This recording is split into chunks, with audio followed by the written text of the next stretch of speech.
Welcome to the show, Julian Assange. Now, it won't surprise you, most of the show this morning so far has been about this great European debate. Do you have a view about whether Britain should stay in the EU or leave?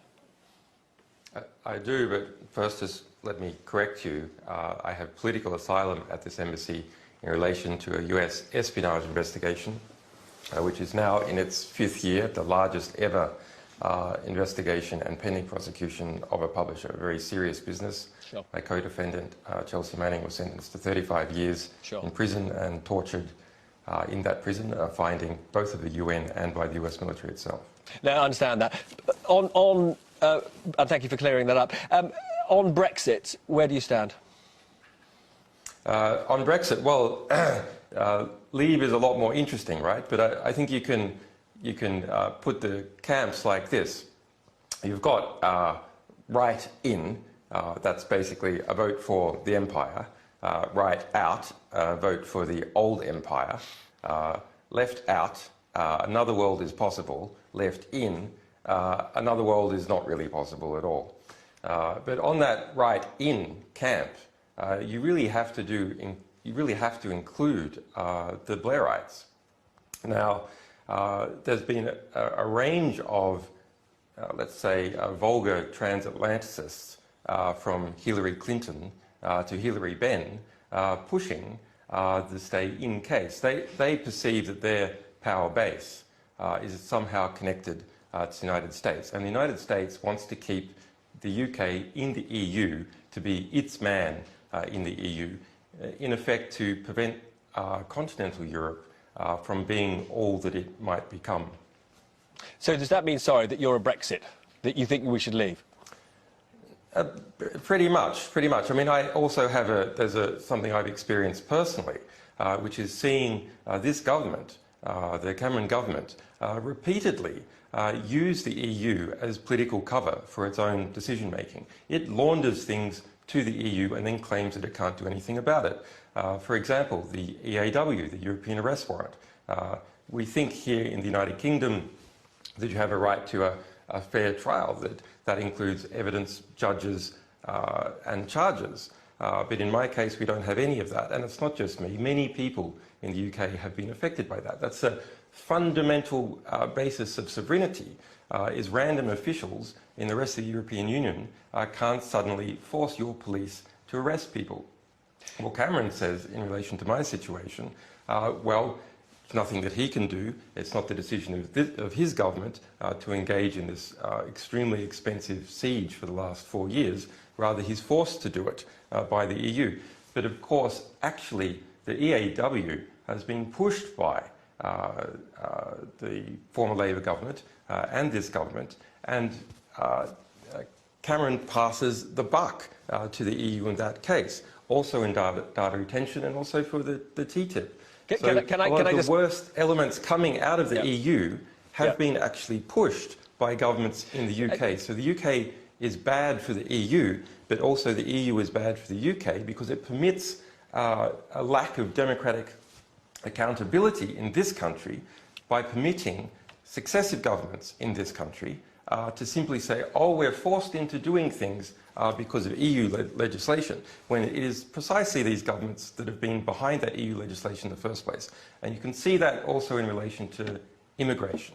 Now, if you look at the figures... Can I move us on, though? Because it's simply we've got a lot to cover and we haven't got that much time. You mentioned Hillary Clinton, who's now the Democratic candidate for the presidency. You've been taking an interest, I understand, in the whole issue of the email she sent using her private server. Do you have any of the undisclosed emails? Well, taking interest, I think, is putting it mildly. We've published 32,000 of them in some analysis. We have upcoming leaks in relation to Hillary Clinton, which is great. We actually have WikiLeaks has a very big year ahead. But some of the ones that have not yet come into the public domain, you are planning to put out. We have emails related to Hillary Clinton, which are pending publication. That is correct. But what about the FBI investigation? What about the FBI investigation itself? Where do you think that will end up? Well, unfortunately, I think what's going to happen is that the FBI is going to go we have accumulated a lot of material about Hillary Clinton. We could proceed to an indictment. But if Loretta Lynch as the DOJ, head of the DOJ in the United States, appointed by Obama, Loretta Lynch is the person in charge of our case, she's not going to indict Hillary Clinton. That's not possible. That could happen. But the FBI can push for concessions from the new Clinton government in exchange for its lack of indictment. But there's very strong material, both in the emails and in relation to the Clinton Foundation. For example, we published an email where Hillary Clinton is instructing her staff to remove the classified header of a classified document and send it by non-classified fax. So that it just requires one more thing, which is to show that the document was actually sent. But she instructed her staff to violate those classification procedures in the United States. Of course, I think personally a lot of these procedures are ridiculous, but Hillary Clinton has been pushing to prosecute others, and so has Barack Obama, who violate technically these procedures. Very briefly, I mean, plainly, what you are saying and what you've been publishing hurts Hillary Clinton. Would you prefer Trump to be president? Well, I think Trump is a completely unpredictable phenomenon. You can't predict what he would do in office. You can predict a bit more what the Republican Party would do in office. From my personal perspective, well, you know, the emails we published show that Hillary Clinton is receiving constant updates about my personal situation. She has pushed for the prosecution of WikiLeaks, which is still in train. So we do see her as a bit of a problem for freedom of the press more generally. In relation to wars, the emails we revealed about her involvement in Libya and statements by Pentagon generals show that Hillary was overriding the Pentagon's reluctance to overthrow Muammar Gaddafi, because they predicted that the post-war outcome would be something like what it is, which is ISIS taking over the country. It's Hillary who was the leading champion in office to do that.